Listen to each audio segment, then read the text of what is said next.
Assalamualaikum warahmatullahi wabarakatuh. Perkenalkan, nama saya Rino Ridhoi dengan NIM 2111102441165. Di sini saya adalah awal dari kelompok saya, yaitu kelompok kita adalah kelompok 2, yang mana di sini akan menjelaskan beberapa percobaan dan latihan tugas daripada Bapak Taufik. Langsung saja, yang pertama kita akan melakukan instalasi Nmap Kali Linux yang terdapat di dalam VirtualBox. Nah, ini kita sudah masuk ke dalam VirtualBox-nya. Pastikan Kali Linux yang berada di dalam VirtualBox sudah aktif dan terhubung ke internet. Ini sudah terhubung, caranya dengan melakukan ping, lalu kita pencet 8.8.8.8, lalu kita enter. Oke, jika sudah seperti ini, berarti ini adalah sudah terhubung. Lanjut, perintah yang kedua, buka terminal di Kali Linux dengan mengetik drop-down menu di atas kiri sebelah ikon terminal, klik root terminal emulator. Jadi di sini ada root terminal emulator, kita pencet. Nah, seperti ini passwordnya, sesuai password kita waktu bikin di awal. Baik, setelah nomor 2 sudah selesai, lalu perintah selanjutnya yaitu perintah yang ketiga. Ketika perintah berikut untuk memperbarui daftar paket di Kali Linux. Cara memperbaruinya adalah tinggal mengetik apt update. Oke, update ya, maaf. Langsung.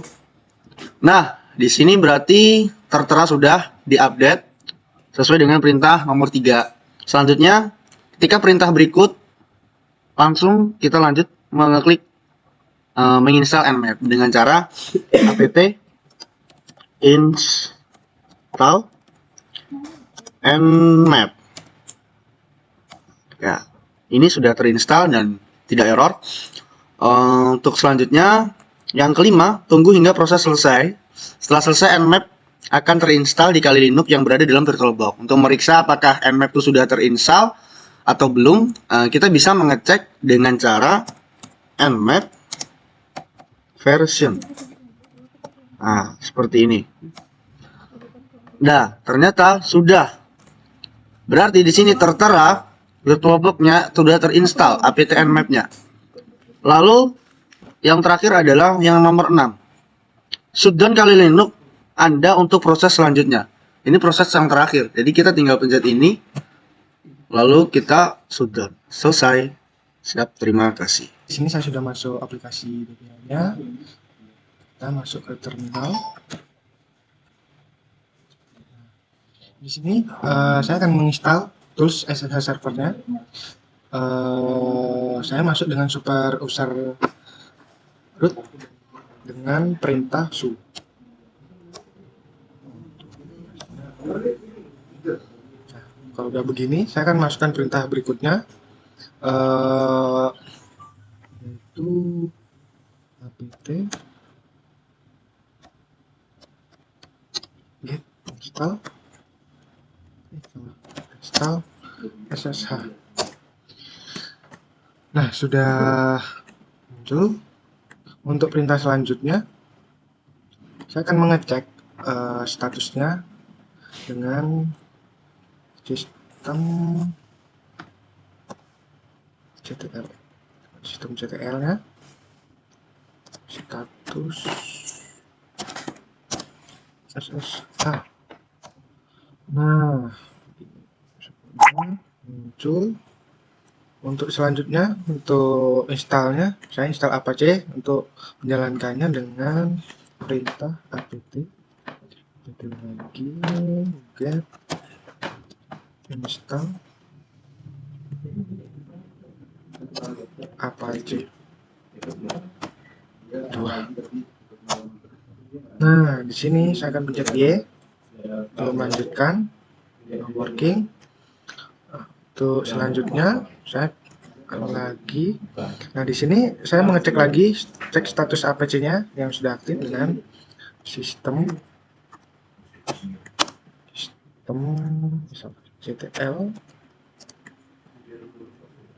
status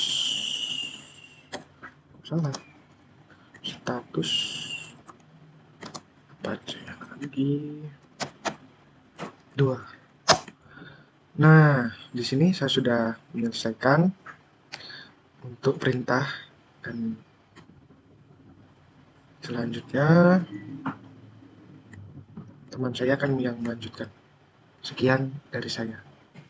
Baik, di sini saya akan melanjutkan presentasi teman saya, yang mana di sini kita akan menginstal FTP pada terminal apt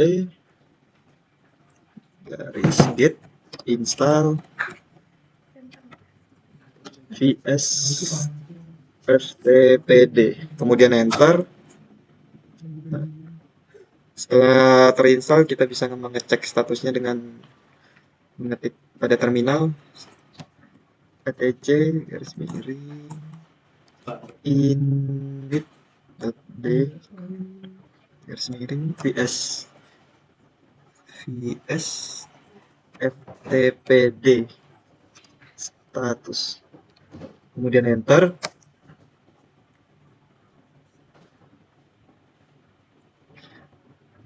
Kemudian kita keluar dari aplikasi, kita buka VirtualBox. Pada VirtualBox kita buka setting. Nah, di setting ini kita arahkan ke network. Pada network, setelah itu kita klik adapter kedua, terus internal network. Sekian dan terima kasih. Ulangi langkah 14-17 untuk mesin virtual kedua. Setting, kemudian di network, adapter 2, enable network adapternya dicentang, checklist, ketik 1 dijadikan internal network, sampai terus kita langsung save aja.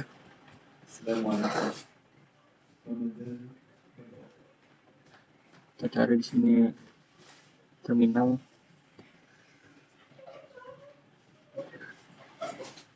Ketik di sini 10 passwordnya R.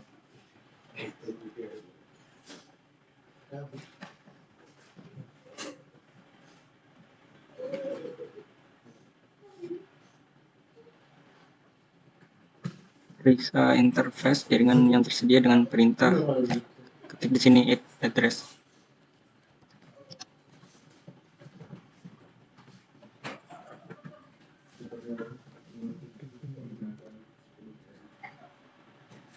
Lalu buat salinan file konfigurasi default interface jaringan dengan menjalankan perintah.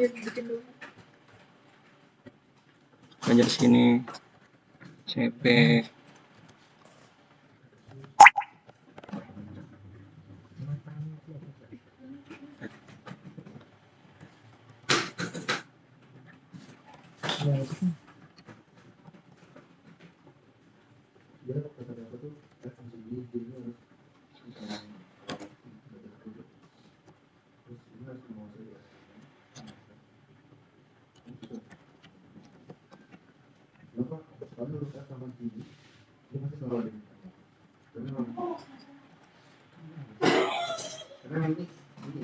Oke, enter.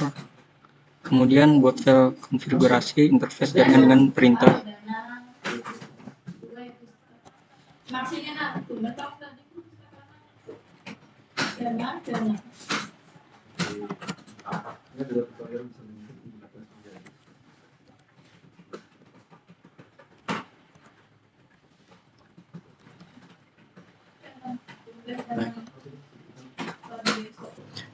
Saya Revi Fareja di sini akan melanjutkan praktikum scanning dan juga probing. Selanjutnya di sini saya akan melakukan konfigurasi interface jaringan dengan perintah sebagai berikut. Di sini kita memasukkan nano etc network interface. Nah, di sini guna memunculkan data dari IP address statis yang kita gunakan. Di sini saya sudah men-settingnya. di mana untuk mengkonfigurasi IP address ini sendiri, kita perlu menambahkan konfigurasinya itu seperti yang ada di dalam sini, seperti yang ada di bagian paling bawah. Jadi misalkan interface jaringan ini tersebut menggunakan ITH0 dan alamat IP yang dikonfigurasikan adalah 192.168.1.100, maka konfigurasinya akan terlihat seperti yang telah dikonfigurasi berikut ini. Seperti itu. Oke, lanjut. Setelah selesai mengkonfigurasi IP statisnya, maka kita bisa menekan Ctrl X guna keluar dan menekan Enter. Dan selanjutnya kita bisa melakukan restart terhadap interface jaringan dengan menggunakan perintah etc init -d networking restart. Di sini akan melakukan restart terhadap jaringannya. Setelah muncul OK, maka jaringan telah di restart. Dan selanjutnya untuk memeriksa apakah konfigurasi IP address sudah diterapkan dengan benar, kita bisa menggunakan perintah IP address. Maka akan muncul IP yang telah kita konfigurasi sebelumnya.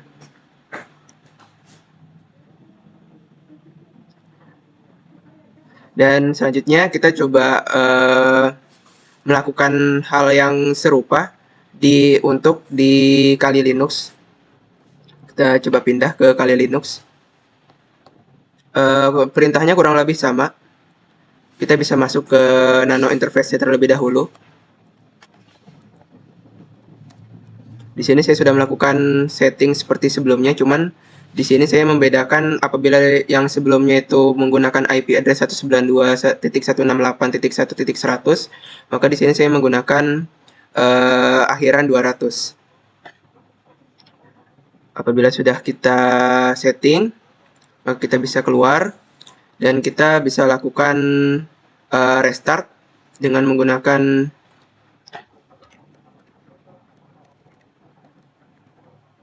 etc/init.d/networking restart. Maka akan melakukan restart terhadap jaringannya. Bisa kita tunggu. Apabila telah selesai, maka bisa lanjut ke tahap selanjutnya, yaitu menambahkan IP yang sudah kita tambahkan di atas tadi dengan menggunakan IP add. Maka IP yang telah kita konfigurasi sebelumnya telah terdaftar.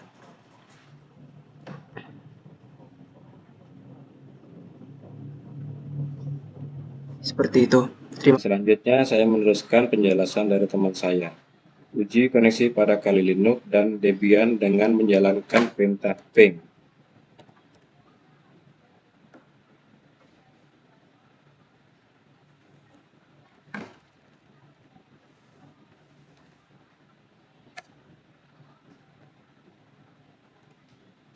Selanjutnya, jalankan nmap pada Kali Linux untuk melakukan scanning pada Debian. Kali Linux sebagai attacker dan Debian sebagai server. Selanjutnya, menjalankan nmap pada seluruh subnet jaringan.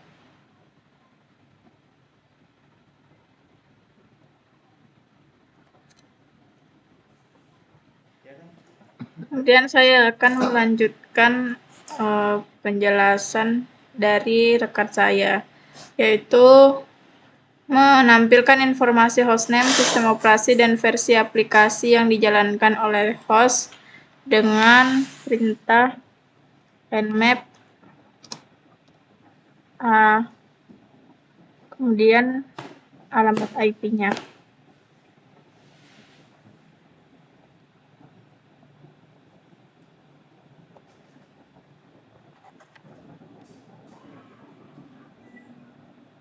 Oke. Berhasil. Kemudian selanjutnya melakukan scanning port dengan nmap. menuliskan perintah nmap ke nomor port dan alamat IP. Dan selanjutnya menjalankan nmap dalam mode verbose untuk menampilkan lebih banyak detail dengan menuliskan perintah nmap v kemudian alamat IP. Setelah berhasil, selanjutnya adalah menjalankan nmap dengan opsi output ke file dengan menuliskan perintah nmap on kemudian nama filenya, output txt, dan juga alamat IP-nya. Setelah berhasil, langkah terakhir adalah menjalankan nmap dengan opsi untuk mengecek keberadaan host pada jaringan dengan menuliskan perintah nmap sn kemudian alamat IP. Oke, berhasil. Mungkin cukup sekian penjelasan dari kelompok kami tentang perintah yang ada pada scanning dan probing. Lebih dan kurangnya mohon dimaafkan. Wassalamualaikum warahmatullahi wabarakatuh.